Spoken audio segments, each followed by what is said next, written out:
결합까지 했죠? 예, 화학 결합 끝냈어요. 질문 있는 사람 문제를 풀어봤는데 그 앞에도 계속 하면 돼요.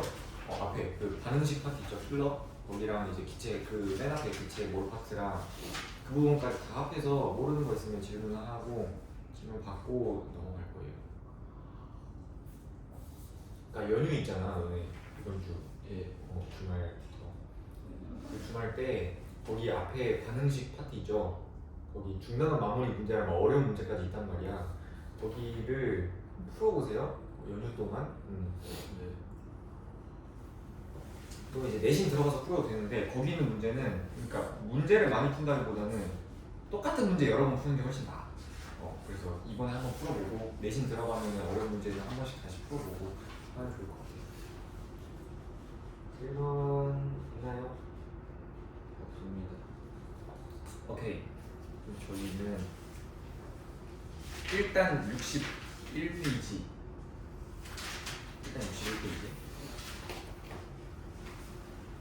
그때 뭐랑 뭐를 했었냐면 이온결합이랑 공유결합을 했단 말이야. 시간이 없어가지고 하나를 못했는데 사실 화학결합이 3개예요. 3개. 근데 이제 얘는 화학과학 때 안 배웠던 금속결합이라는 건데 금속결합. 근데 통합과학 때 배우진 않았지만 화학결합으로 배우진 않았지만 너네 본 적 있어요.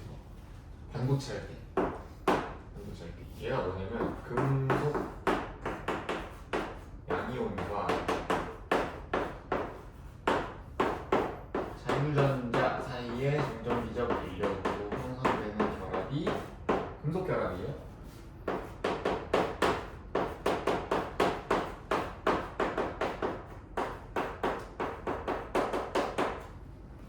금속 양이온과 자유전자. 그러니까 금속이 이렇게 있잖아요. 금속 원자가 이렇게 있는데 금속은 전자를 잃기 쉬운 놈이야, 얻기 쉬운 놈이야? 잃기 쉬운 놈이거든. 그럼 누가 되기 쉽다는 거야? 양이온이 되기 쉽다는 거예요. 전자가 여기 있어요. 나트륨이라고 치면 11번이니까 가장 바깥에 전자 하나 있어요. 그렇죠? 네. 그럼 얘가 이렇게 날아가기 쉽다고. 잃어버리기 쉽다고. 근데 옆에 음이온이 있으면 걔는 전자를 얻기 쉬운 놈이니까 이렇게 주고받아서 이온 결합을 형성하는 건데 그냥 음이온, 그러니까 비금속 없이 그냥 지 혼자 딸랑 있으면 얘가 일단 잃어버리기 쉬워. 그럼 떼지면서 뭐가 생기냐면 얘가 자유전자가 돼요. 반도체 할 때 들어봤지? 통합과학 때 자유전자라는 게 뭐냐면 원래 전자가 원자 안에서 이렇게 원궤도를 따라 원운동을 하고 있는데 그게 왜 그러냐면 이 원자핵과 전자 사이의 전기력 때문이거든요. 근데 이 전기력을 끊고 자유롭게 돌아다닐 수 있는 전자가 되었다라고 해서 자유전자야. 그러면 나트륨 금속이 이렇게 있어. 그럼 나트륨 금속을 확대해 보면 나트륨 원자들이 겁나 많을 거 아니야. 나트륨 원자들. 그치? 나트륨 원자가 쭉 이렇게 나열되어 있겠죠? 나트륨 금속을 확대해 보면. 그럼 여기서 자유전자 생기고 자유전자 이렇게 다 생기는 거야. 그럼 이 자유전자가 자유롭게 돌아다닐 수 있는 전자죠, 자유전자. 그래서 얘네들이 이렇게 금속 주변을 금속 원자 사이사이에 이렇게 자유롭게 돌아다녀. 그러면 얘는 전자를 잃어버렸으니까 양이온이 되는 거고 이 자유롭게 돌아다닐 수 있는 전자가 약간 음이온 역할을 한다고 생각하면 돼. 그러면 이 양이온과 자유전자가 정전기적 인력에 의해서 화학 결합이 형성되게 되는 겁니다. 이거를 금속 결합이라고 불러요. 이거를 반도체 때 너네가 했는데 화학 결합이라고 안 배운 것뿐이야. 얘도 화학 결합이에요. 금속 양이온과 자유전자 사이의 정전기적 인력 양봉인가? 양봉은 여기 개념에서는 일단 나오지는 않고 양봉 있죠 당연히 양봉 있는데 일단 금속 결합이라는 게 금속 양이온과 자유전자 사이의 정전기적 인력으로 형성된다. 이해되죠 이거? 일단 이해돼요. 이게 금속 결합인데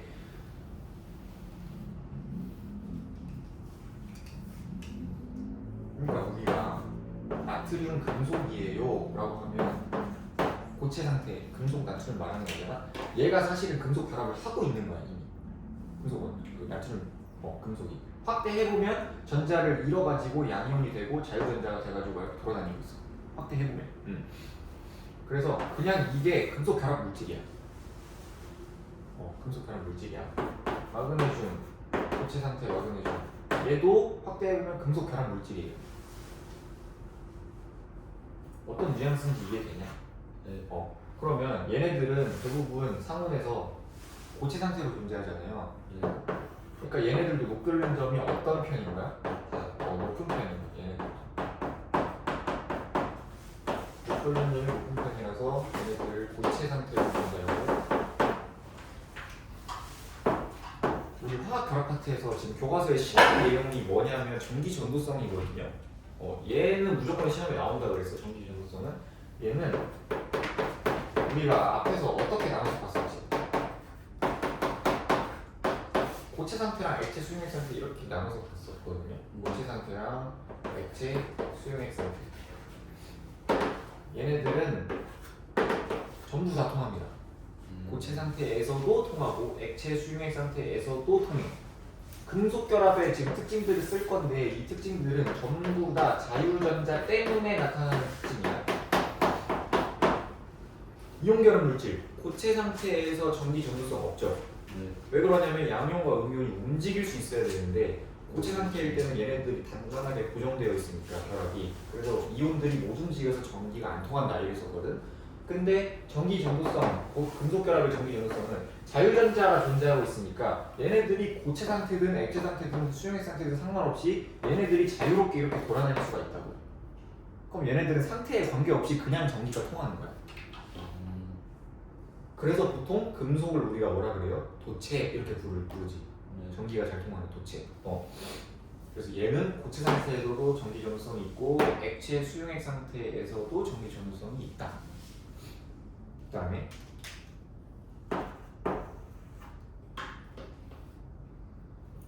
우리가 앞에서 설명했던 거. 얘는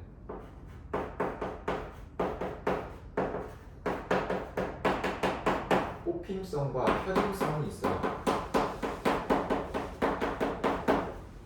뽑힘성과 표준성. 뽑힘성은 다른 말로 연성이라고 하고 표준성은 전성. 근데 이거 들어갔다.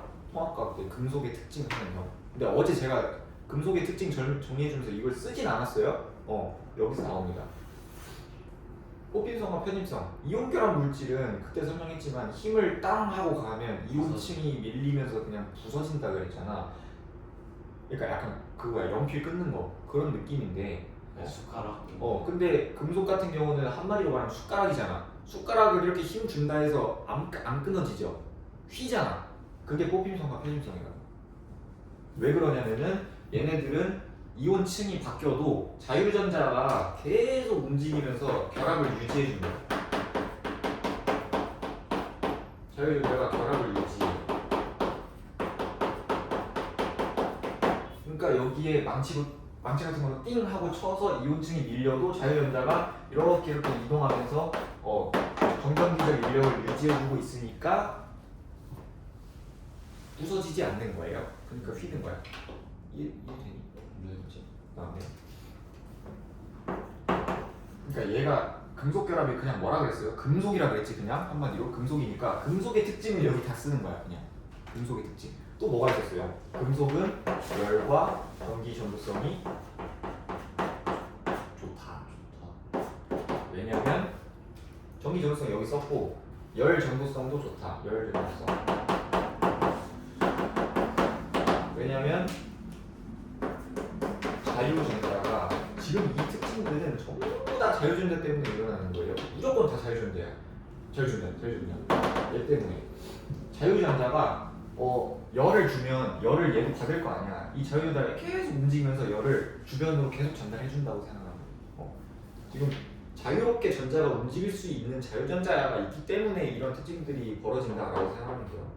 움직이면서 열을 전달합니다.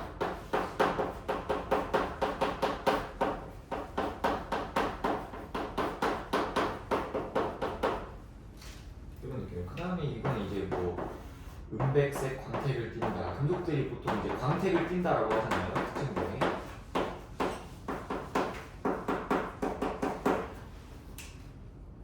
자유전자가 빛 에너지를 받으면서 전자가 에너지를 방출하면 빛의 형태로 방출하는데 그때 광택이 난다라고 표현해요. 그거를 우리가 눈으로 봤을 때. 금속 결합이라는 게 이런 느낌. 이런 느낌. 이해되니? 그러니까 문제에서 주의 깊게 봐야 될 건 당연히 얘죠. 교과서에 유일하게 있는 부분. 전기 전도성. 고체에서 액체 수용의 상태에서 모두 전기 전도성이 있다. 이온 결합 물질은 여기에서 없고 액체 수용의 상태에서만 통한다. 공유 결합 물질은 일반적으로 둘 다 안 통한다. 이렇게 외우면 돼. 이해되지? 예. 문제에서 이런 거 물어보거든요. 금속 결합 물질이 있는데 여기에 플러스 극이랑 마이너스 극을 그러니까 전기장을 건다고 생각을 하면 돼요. 플러스 극이랑 마이너스 극을 걸면 얘가 지금 자유전자였나? 그러면 딱 거는 순간 이 자유전자들이 어디로 이동을 할 것 같아? 플러스. 여기로 이동합니다. 근데 이건 조심해야 돼. 금속 양이온들이 있죠. 이 금속 양이온은 어디로 이동할까? 그대로 마이너스. 마이너스로 이동할 것 같죠? 얘네들은 그대로 있어. 그래서 왜 그런지는 이제 몰라도 돼요. 저도 몰라요. 배울 때 몰랐어요. 그러니까 플러스 극, 마이너스 극을 금속 결합 물질에 걸어주게 되면, 전극을 걸어주게 되면 자유전자는 어디로 이동한다? 플러스. 자유전자는 플러스 극 쪽으로 이동하는데 금속 양이온은 마이너스 극으로 이동하는 게 아니라 고정되어 있다. 이렇게 정리해 주시면 돼요. 물론 이게 나올지는 모르겠어요. 지금 그 문제집 보면 61페이지 오른쪽 위에 이렇게 조그맣게 정리만 해놨거든. 근데 내신이니까 뭐 어디까지 설명하실지 모르니까 최대한 일단 설명을 하는 거고요. 선생님들이 어디까지 설명할지 봐야 되겠지만 일단 예 정도는 기억을 하고 있자. 전기전도성. 이해되시나요? 네. 이해되죠? 이러면 이제 화학 결합까지 다 끝난 거예요.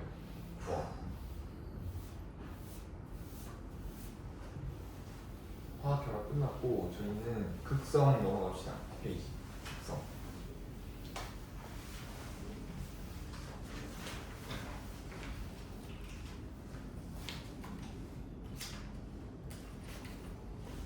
페이지.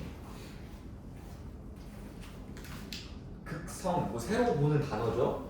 극성이라는 게 무슨 뜻이냐면 표시를 해주세요. 치우침이라는 뜻이야. 치우침. 극성은 치우침이야.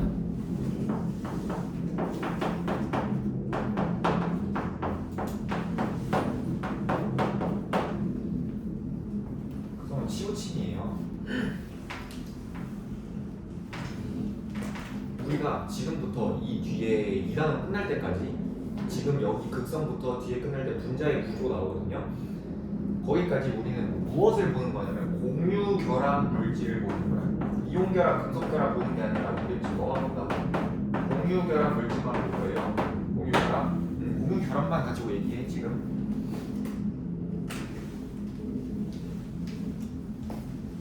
공유 결합에는 전자들이 전자쌍을 공유해서 무슨 전자쌍이 돼요? 공유 전자쌍이 된단 말이야. 그럼 공유 결합 물질이 있어. 예를 들어서 HCl 염산이죠. 그럼 얘네들이 원자과 전자만 그릴게요. 원자과 전자 처음부터 그리자. 수소 같은 경우는 원자과 전자 하나 있을 거고 염소 같은 경우는 원자과 전자가 27쪽이니까 7개 있을 거라고. 그렇지? 그러면 얘랑 이렇게 결합을 형성할 거 아니야. 공유 결합을. 그래서 어떻게 되냐?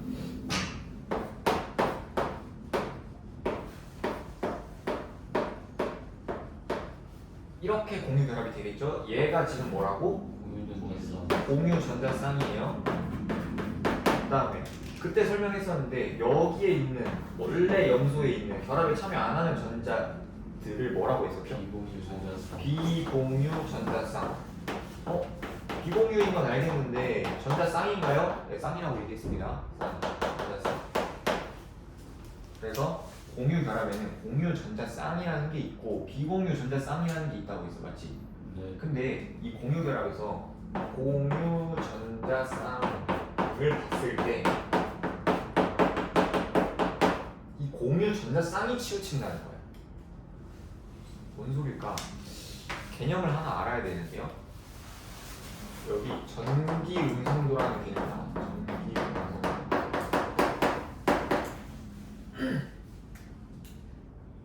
전기 음성도가 뭐냐면 공유 결합에서 원자들이 정의를 써드릴게요. 전기 음성도는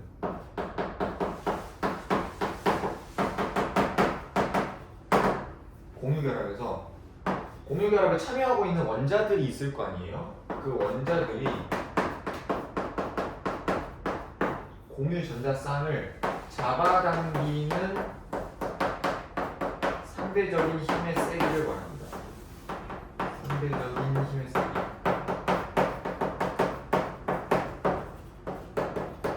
이걸 전기 음성도라고 해요. 그러니까 공유 결합을 하고 있는 물질에서 그 공유 결합에 참여하고 있는 원자들이 이 공유 전자쌍을 잡아당기는 힘이 있어. 잡아당기는 힘이 있어. 그 잡아당기는 힘이 원자마다 달라요. 원자의 종류마다 달라요. 그 상대적인 힘을 전기 음성도라는 값으로 표현했다 이거야. 그럼 얘가 그 우리 원자량 때처럼 상대적인 값이니까 단위가 있어 없어? 없어요. 얘도 단위가 없어요. 단위가 없어. 그러면 기준이 있어야 될 거 아니야, 그치? 네. 물리량으로 표현하려면 원자량에서는 기준이 뭐였어? 탄산수. 질량수가 12인 탄소의 질량을 12로 정해서 상대적으로 나타냈지. 그럼 얘는 기준이 뭐냐? 플루오린이 기준이에요. 플루오린의 전기 음성도, 전자쌍을 잡아당기는 상대적인 힘을 4.0으로 정의한 거야. 4.0. 얘가 기준이에요. 이걸로 잡고 나머지를 상대적으로 나타낸 거야. 플루오린이 전기 음성도가 가장 큽니다. 가장 크다는 건 뭘 의미하냐면 원자들 중에서 전자를 잡아당기는 힘의 세기가 제일 세다는 소리야. 대장이에요. 그래서 기준이 뭐다? 얘다. 단위가 없다. 그러면 이 힘은 왜 발생하는 거냐? 왜 발생하는 거냐면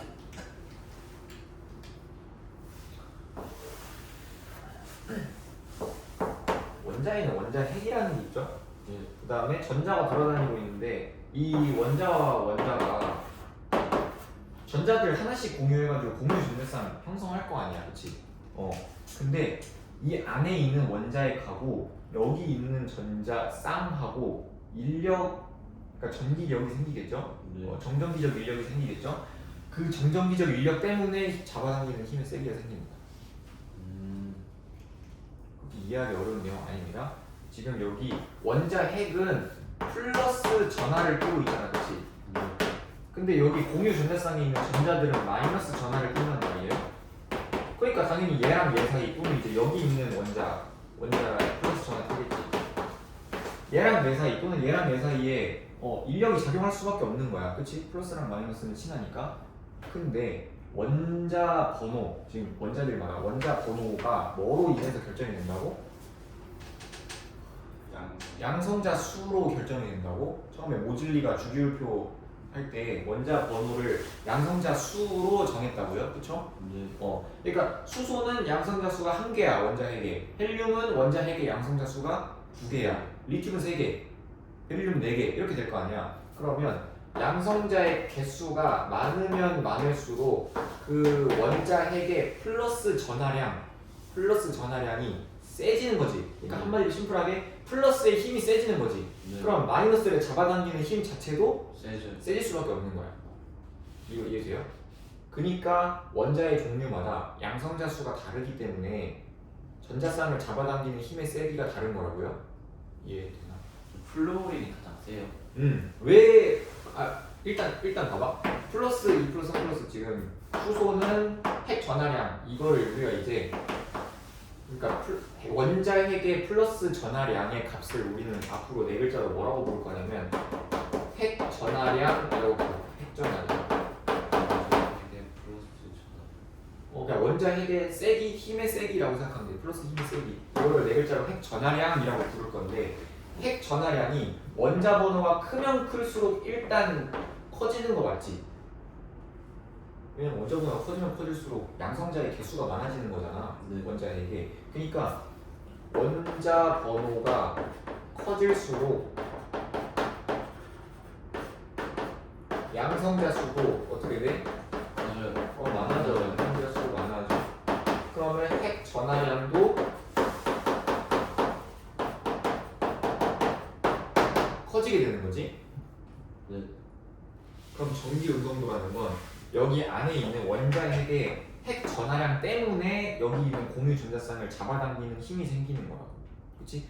그러면은 이 핵 전하량에 의해서 전기 음성도가 결정되는 거야. 전기 음성도. 그러면 일반적으로 핵 전하량이 커지면 잡아당기는 힘의 세기가 세져요. 그렇죠? 플러스가 많아지니까. 근데 가장 센 게 플루오린이야. 이거를 어떻게 비교를 하는 거냐면 일단 전기 음성도가 어떤 개념인지까지 이해됐지? 네. 어떤 개념인지까지 이해됐지? 공유 결합에서 공유 전자쌍을 잡아당기는 힘의 세기를 전기 음성도라고 한다고요. 근데 같은 주기에서 봤을 때는 원자 번호가 커질수록 그러니까 원자 번호가 커질수록 전기 음성도가 커집니다. 같은 주기에서는. 근데 같은 주기로 보겠다는 거는 같은 가로줄로 보겠다는 거고, 같은 족에서 보겠다 그러면 세로줄로 보겠다는 거죠.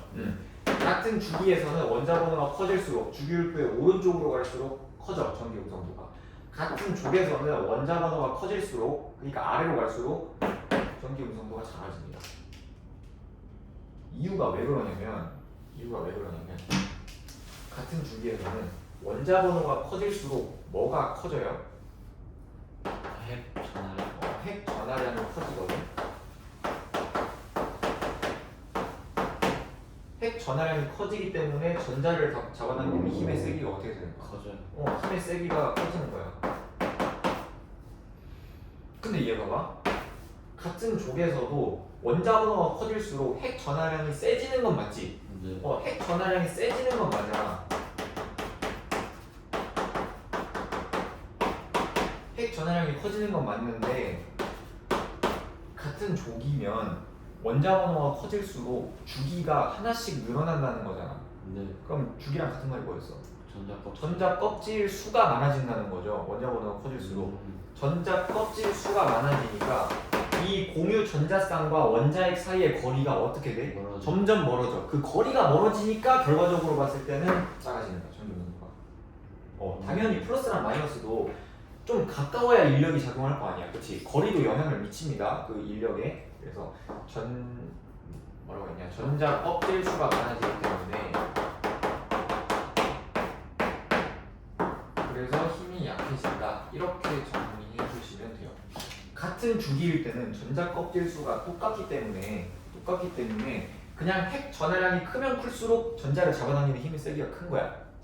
근데 같은 족에서는 핵 전하량은 물론 커지지만 전자 껍질 수가 많아지니까 거리가 멀어져서 인력이 약해진다. 이렇게 이해해 주시면 되겠습니다. 그럼 핵 전하량이 조금 더 약한 개념이네요. 전자 껍질보다. 그런 느낌이지. 왜냐면 전자 껍질 하나 씌워지면 원자의 크기가 좀 많이 커지거든요. 지금 우리가 이걸 배우지는 않지만 그래서 전자 껍질 수가 많아지면 거리가 멀어지기 때문에 힘이 약해진다. 이렇게 이해해 주시면 돼요. 이해됐니? 네. 그래서 지금 오른쪽 페이지에 주기율표를 정리를 해놨어요. 정리를 해놨는데 거기 뭐 숫자가 써져 있죠? 18쪽은 어차피 화학 작업을 안 하잖아. 그래서 안 써놓은 겁니다. 단행에 참여하지 않기 때문에.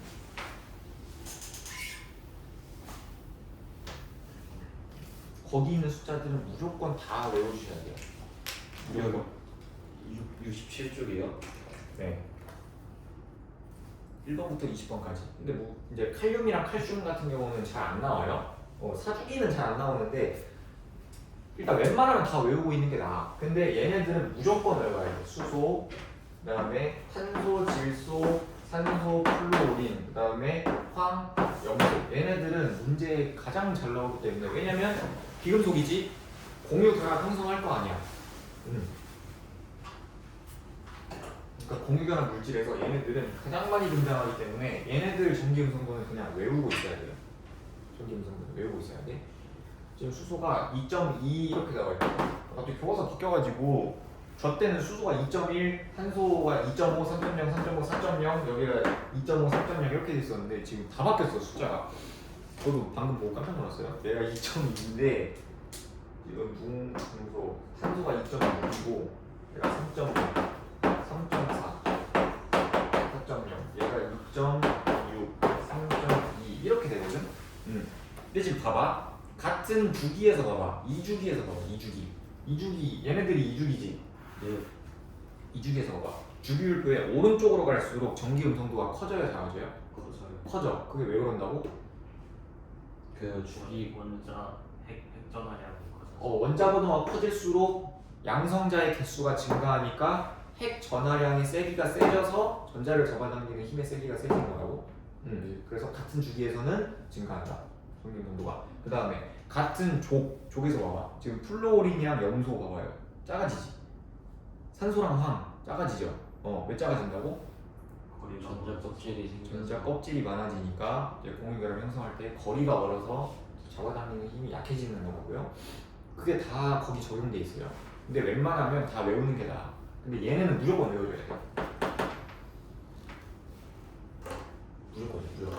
그럼 이게 뭐냐면 아까 봤던 HCl로 봤을 때 공유결합을 이렇게 형성을 하는데 지금 얘가 공유 전자 쌍이죠? 네. 공유 전자 쌍인데 수소의 전기 음성도가 몇이야? 2.2고 염소의 전기 음성도가 몇이야? 3.2가 된단 말이야. 얘는 전기 음성도가 2.2고 염소는 3.2인데 그럼 수소랑 염소 중에 공유 전자쌍을 잡아당기는 힘의 세기가 누가 더 큰 거야? 염소가 더 큰 거야. 그러니까 사실 얘가 공평하게 전자쌍을 공유하고 있지만 사실 전자쌍이 이쪽으로 치우쳐져 있다는 거야. 공유 전자쌍 이쪽으로. 이쪽으로 치우쳐져 있다는 거야. 실제로는 이거 이해돼요? 이해되죠? 이거 말고도 뭐가 있을까? HF 이런 애들 있을 수 있죠? 그럼 HF도 얘도 11쪽이어서 전자 하나 필요하고 얘도 1쪽이어서 전자쌍 2개 만들려면 전자 하나 필요해. 그치? 그럼 공유결합을 이렇게 형성할 거 아니야. 그럼 수소의 전기 음성도가 몇이라고? 2.2고 플루오린의 전기 음성도가 4.0이라고. 그럼 누가 더 전자쌍을 잡아당기는 힘이 세요? 플루오린이 더 세니까 이 공유 전자쌍이 실제로는 같은 거리만큼 떨어져 있는 것처럼 보이지만 실제로는 이렇게 플루오린 쪽에 공유 전자쌍이 치우쳐진 상태로 존재한다 이거야.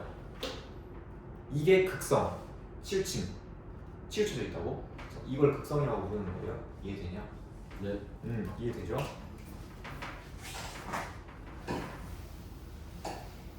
그래서 얘는 공유 결합에서만 우리가 쓰는 개념이기 때문에 앞으로 우리가 여기 파트에서 보는 애들은 공유 결합 물질만 볼 거예요. 공유 결합 물질. 이건 다 외우고 있어야 된다. 지금은 이제 처음 배우는 거니까 보면서 말하세요. 숫자 다 외워야 돼. 그럼 우리가 이 공유 결합을 나눌 수 있어요.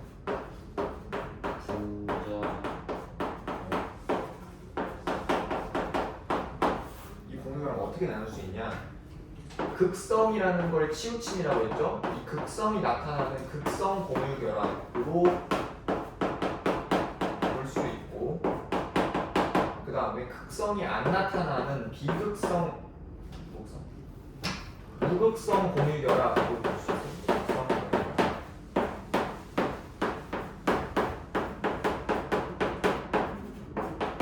극성 공유 결합이라는 건 두 원자의 전기 음성도가 달라서 원자의 전기 음성도가 달라서 이거 이해 잘 해볼까? 원자의 전기 음성도가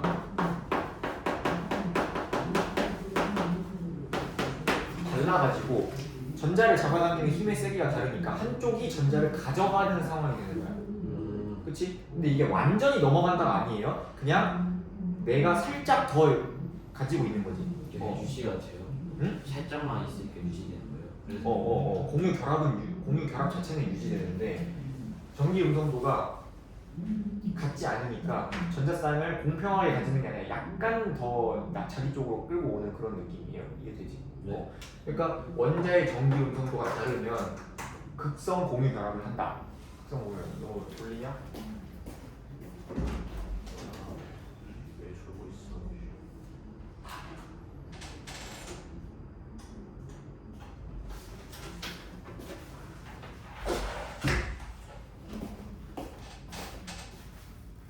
그래서 얘는 아까 우리가 봤던 HCl 또는 이제 HF 뭐 이런 애들, 그렇지? 이런 애들이 극성 공유 결합하는 거야. 이런 애들이 뭐냐? 딱 봐도 두 원자가 다르면 전기 음성도가 다를 거니까 극성 공유 결합하겠죠. 그러니까 얘는 두 원자가 다른 원자면 극성 공유 결합하는 거야. 다른 원자 사이에 공유 결합하면 극성 공유 결합이고, 극성이 안 나오는 공유 결합도 있나요? 있죠. H2 아니 그러니까 수 맞아. 두 원자의 전기 음성도가 얘는 같다는 거야, 다르다는 거야? 같다는 거예요. 같다는 거지. 그러면은 얘네들은 다른 원자야, 같은 원자야? 같은 점. 같은 원자끼리 공유 결합하면은 예를 들어서 이런 거 수소 기체가 H2잖아요. 네. 얘는 이렇게 존재하겠지, 공유 결합하면. 얘 같은 경우에는 전기 음성도가 똑같이 2.2, 2.2니까 전자쌍을 잡아당기는 힘의 세기가 왼쪽 오른쪽이 똑같아. 그러면은 그냥 극성을 띠지 않는 거야. 어느 한쪽이 전자를 좀 더 많이 가져가고 이런 게 없는 거야, 그렇지? 이거를 극성이 나타나지 않는다라고 해서 무극성 공유 결합이라고 해요. 그러니까 얘는 같은 원자끼리 공유 결합하면 무조건 무극성 공유 결합인 거야. 그렇지? 그렇게 어려운 내용 아니지? 네. 그래서 얘는 H2, O2, N2, F2, Cl2 이런 애들은 무극성 공유 결합하는 거예요. 이해되니? 그러면 예를 들어 물 같은 건 H2 아니 H랑 O 그러니까 O 두 개가 붙으니까 그건 극성 공유결합이에요. 극성 공유. 다른 원자끼리 결합하면 무조건 극성 공유. 근데 이런 거 있어. 지금 너네 탄소랑 황을 보면 전기 음성도가 몇이죠? 탄소 2.6이거든요. 네. 탄소랑 황을 보면 둘 다 2.6이야. 그럼 탄소랑 황이랑 결합하면 무극성 공유 결합인가? 그게 절대 아니고요. 둘이 다른 원자지. 지금 너네한테 써져 있는 그 숫자는 그러니까 끊어놓은 거야. 그러니까 반올림 되어 있는 거예요. 지금 너네 숫자는. 그 뒤에 소수점 몇 자리까지 다 그 정의가 정확하게 되어 있어. 저 2.2도 2.2가 아니라 2.1 몇몇몇몇몇 이렇게 되어 있는 거야, 실제 값이. 이게 원자가 아예 다른 원자다 보니까 전기 음성도가 정확하게 똑같을 수가 없어요, 과학적으로. 그래서 너네한테 지금 배우는 건 소수점 첫 번째 자리까지만 끊어가지고 보여주는 값이지 실제로는 다른 값이니까 2.6, 2.6 똑같다고 해서 쟤네 둘이 결합하면은 무극성 공유 결합이냐? 그게 아니에요. 무조건 무극성 공유 결합은 같은 원자끼리 결합했을 때만 무극성 공유 결합이야. 네. 헷갈리면 안 된다고. 이해되지? 네. 이런 느낌이에요. 그래서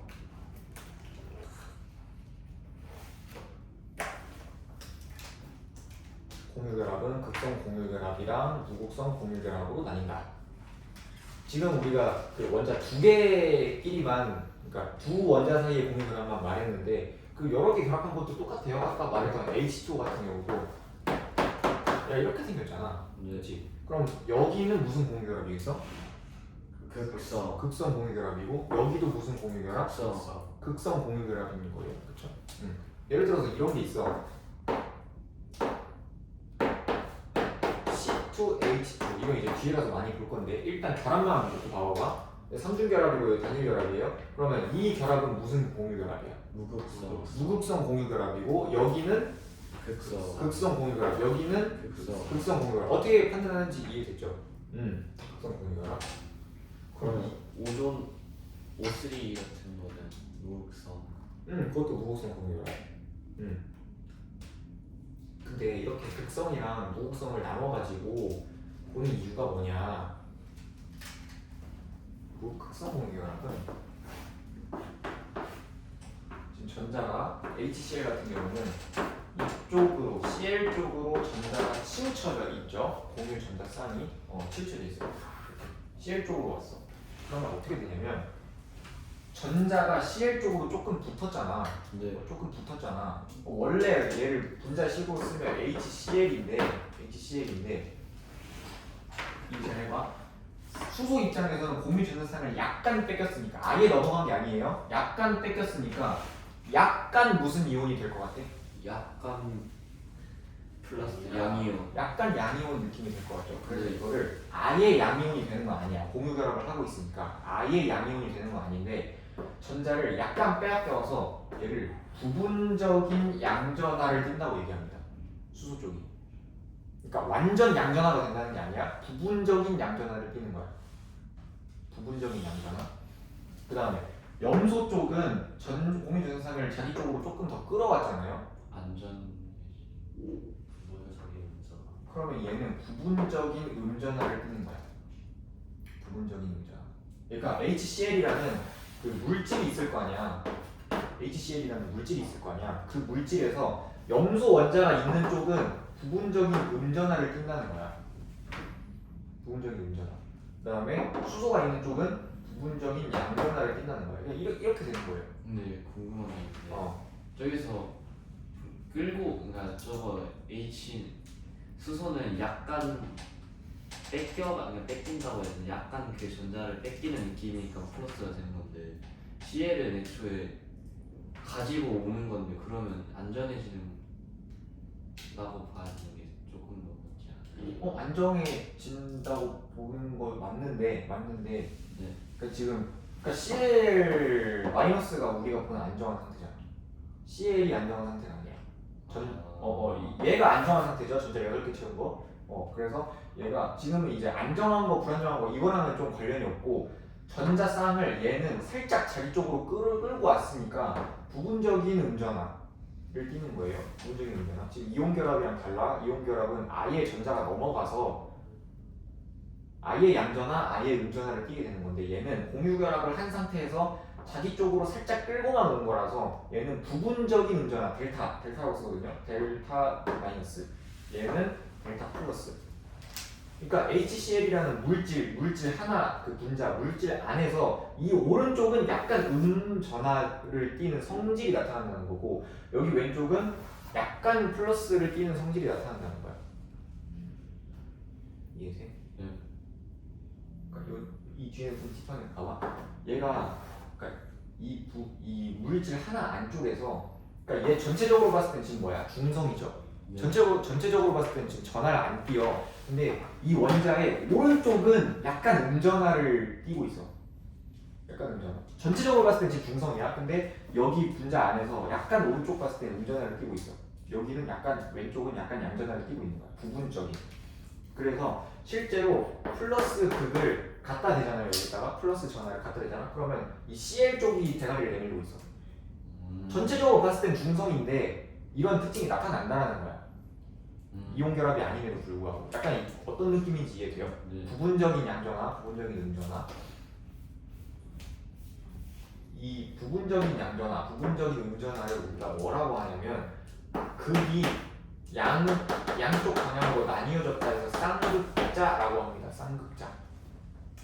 그러니까 이렇게 나뉘어지는 거를 쌍극자라고 해. 이해되냐? 네. 이해되냐? 봐봐. 약간 어려운 내용이라서 예시를 여러 개 들고 갈게요. HF.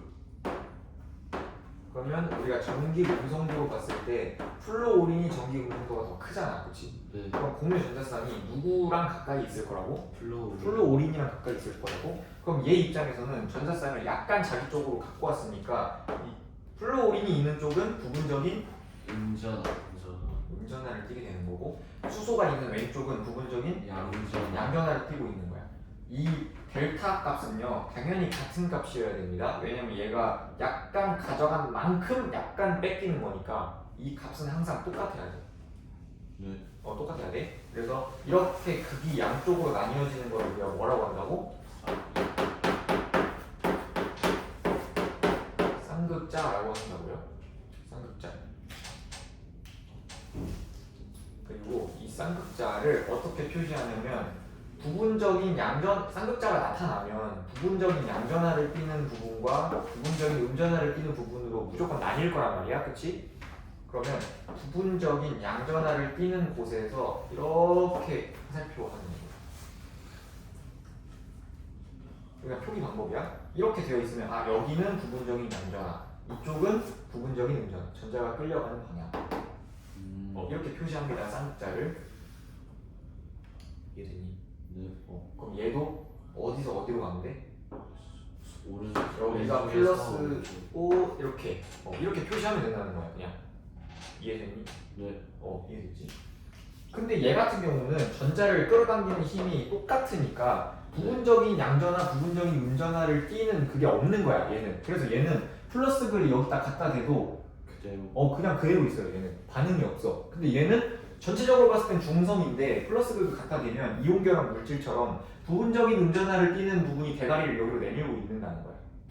나중에 정리할 거예요. 특징으로. 일단 어떤 느낌인지 이해됐지? 지금 네. 어떤 느낌인지 이해됐죠? 이런 건데 이걸 가지고 극성이라고 하는 거야. 두 글자로 정리해서 치우침.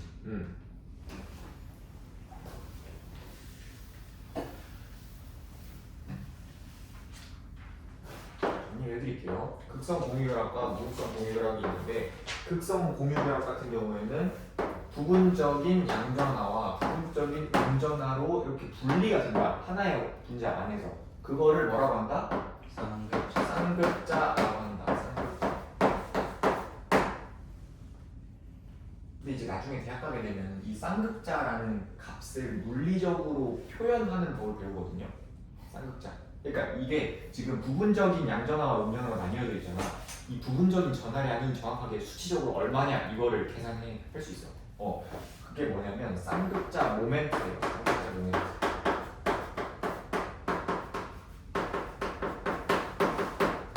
쌍극자 모멘트.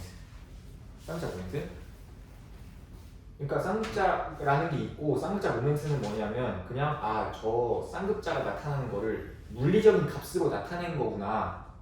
물리적인 수치로 표현한 거구나 라고 하면 돼. 라고 생각하면 돼. 쌍극자 모멘트는 어떻게 쓰냐면 이렇게 씁니다. 여기 뮤라고 부르거든요. 미유요? 이렇게 부릅니다. 얘는 전하량과 이온 사이의 거리, 이온이 아니라 원자 사이의 거리를 곱한 값으로 나타내요. 쌍극자 모멘트는.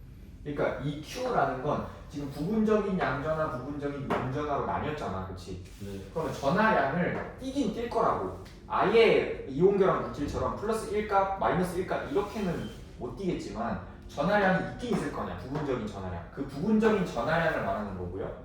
부분적인 전하량. 그 다음에 그 원자 사이의 거리를 곱한 값이 쌍극자 모멘트야. 쌍극자 모멘트. 근데 우리가 고등학교 과정에서 이걸 실제로 구할 일은 없어요. 왜냐면 이거 알아야 되죠? 이거 어떻게 할 건데, 거리. 이거 알아야 되죠? 이거 어떻게 구할 건데. 안 가르쳐 주기 때문에 그냥 쌍극자 모멘트라는 게 이렇게 정리돼서 나오는 값이구나 라는 것만 알면 돼. 이해되지? 네. 이해되지? 그럼 이 쌍극자 모멘트라는 게 Q랑 R 값에 비례한다는 소리거든요. 이 Q랑 R 값에. 이 Q는 어쩔 때 커지겠냐? 두 원자의 전기 음성도의 차이가 크면 클수록 더 많이 가져갈 거 아니야. 전기 음성도가 큰 쪽이. 예를 들어서 HCl이랑 HF라는 공유결합 물질이 있다고 했을 때 이 얘네들 사이에서 공유 전자쌍을 끌어당기는 정도랑 얘네들 사이에서 공유 전자쌍을 끌어당기는 정도가 다르겠죠. 네. 둘 다 이 CL이랑 F가 끌어당기는 건 똑같은데 얘는 전기 음성도가 2.2고요. 얘는 3.2였고요. 얘는 2.2고 얘는 4.0이었어. 그럼 얘는 전기 음성도 차이가 몇이야? 1이거든. 얘는 1.4. 1.8이거든. 차이가 얘가 더 크지. 네. 그러면 이 힘의 차이가 지금 얘가 더 센 거잖아. 네. 그러면 공유 전자쌍을 끌어당길 때 얘는 같은 힘으로 잡아당기고 있는데 얘가 더 센 힘으로 잡아당기고 있으니까 얘가 더 많이 공유 전자쌍을 자기 쪽으로 더 많이 가지고 있는 거야. 그치? 네. 그치? 그러면 Q 값이 커지겠어요? 작아지겠어요? 커지고. 커져. 그래서 얘는 공유 전자쌍을 끌어당기는 힘이 힘의 차이가 전기 음성도의 차이가 크면 클수록 커져. 크면 클수록 커져. 이해되니? 크면 클수록 잡아당기는 애 입장에선 더 많이 잡아당기게 되는 거고 뺏기는 애 입장에선 더 많이 뺏기게 되는 거니까 더 극단적인 부분 운전화, 더 극단적인 부분 양전화를 띄게 되는 거잖아. 그러니까 Q값이 커질 수밖에 없다고. 이해돼? 네. 이해돼? 근데 우리가 이 값을 정확하게 구하지는 않아요. 구하지는 않고 뭐만 알면 되냐면 극성 공유 결합은 무조건 이 쌍극자가 생기지. 네. 그치? 쌍극자가 생기니까 이 쌍극자 모멘트가 0이 될 수 있어 없어? 없어요. 없어. 없으니까 얘는 0이 아니다 이렇게만 표시해주면 되는 거고 무극성 공유 결합은 부분적인 음전화, 부분적인 양전화 이건 쌍극자가 안 나타나잖아. 그치? 네. 그럼 쭉 값이 지금 0이 되는 거니까 쌍극자 모멘트가 몇이 되는 거야? 0. 그러니까 얘는 0이다 이것만 구분할 수 있으면 0이냐 0이 아니냐 이것만 구분할 수 있으면 돼요. 극성 공유 결합은 쌍극자 모멘트가 0이 아니다. 그러니까 약간 심플하게 치우침의 정도를 물리적으로 표현한다 이렇게 생각하면 돼요. 그럼 얘는 치우침이라는 게 있으니까 일단 몇인지 모르겠는데 0은 아니겠지. 근데 얘는 치우침의 정도가 아예 없으니까 0이다 이렇게 나타내주면 되는 거야. 이해돼요? 네. 여기까지 정리해 주시면 돼요. 그렇게 막 어려운 내용이 아니거든요. 그죠? 쌍극자랑 쌍극자 모멘트.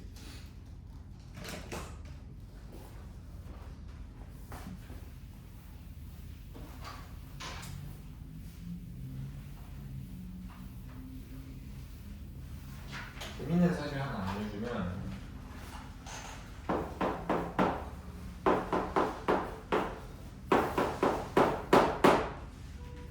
이 세 분자가 있습니다. 얘는 이제 극성 공유 결합하나요? 무극성 공유 결합하나요? 무극성 공유 결합하죠. 얘네들은 극성 공유 결합합니다. 그러면 쌍극자 모멘트가 얘는 0이겠지. 일단 이거 먼저 하자. 전기 음성도의 차이.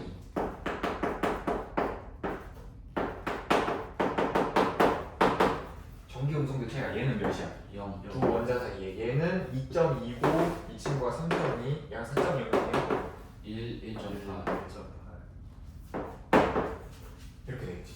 그러면 쌍극자 모멘트가 얘는 무극성 공유 결합이니까 쌍극자 모멘트가 몇이야? 0. 얘네들은 0이에요, 0이 아니에요? 아니에요. 0이 아니야. 근데 이것까지 한번 봐봐봐. 0이 아닌데 지금 전기 음성도의 차이가 얘가 더 크지. 네. 그러면은 치우침의 그 물리적인 양이 그 추상적으로 생각해. 치우침의 약간 물리적인 양이 얘가 더 클 것 같죠? 네. 전기 음성도 차이가 크니까. 그러니까 얘는 상대적으로 쌍극자 모멘트가 작은 거고 얘는 조금 큰 거야.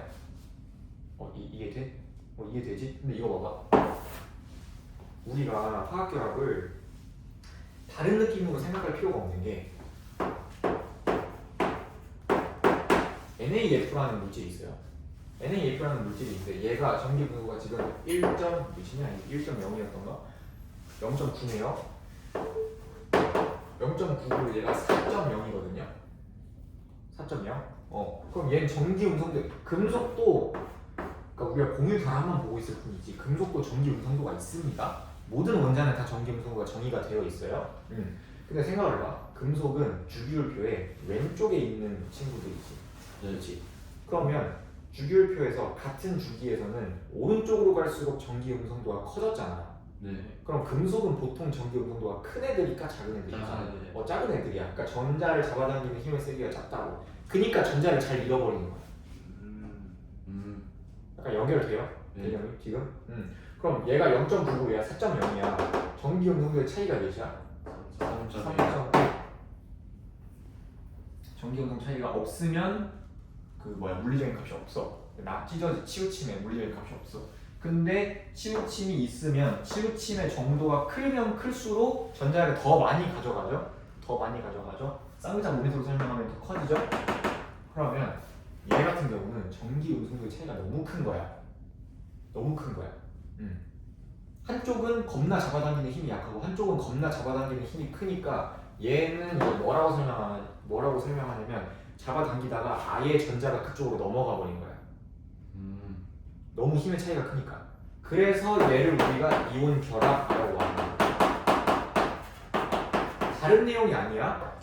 힘의 차이가 비슷해. 차이가 있긴 있는데 비슷해. 그러면은 약간 가져가는 정도로 끝나는 거지. 근데 그 힘의 차이가 크면 클수록 더 많이 잡아당기겠죠? 근데 힘의 차이가 너무 크면 금속과 비금속처럼 힘의 차이가 너무 크면 아예 전자가 비금속 쪽으로 넘어가 버리는 거야.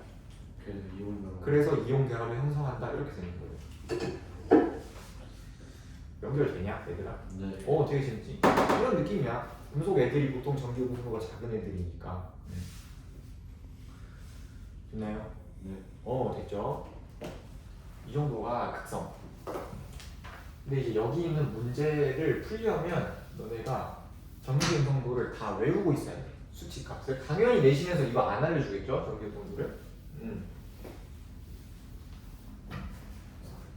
수소, CNOF, 그다음에 황이랑 염소. 이 정도는 무조건 외워야 되고 나머지도 외우시면 좋다. 나머지도. 그래서 지금 마지막 그 표 보면은 H 사이의 공유결합은 전기 음성도 차이가 없으니까 무극성이고 C랑 H 사이의 공유결합은 극성이죠. NH도 극성이고 OH도 극성이고 FH도 극성인데 CNOF로 갈수록 전기 음성도가 커지잖아, 그렇지? 그러니까 오른쪽으로 갈수록 지금 극성이 어떻다라고 말하는 거야? 극성이 크다라고 말하는 거야. 전기 음성도의 차이가 크니까 더 많이 치우친다 이 소리예요. 이해되냐 얘들아? 네. 이해됐지?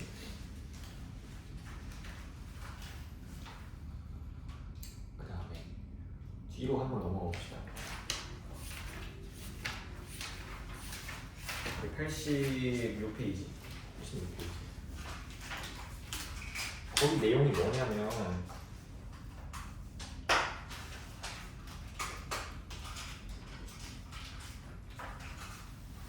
좀 쉬었다 할까? 너무 돌려하는데 좀 쉬었다 할게요. 10분 정도 쉬었다. 감사합니다.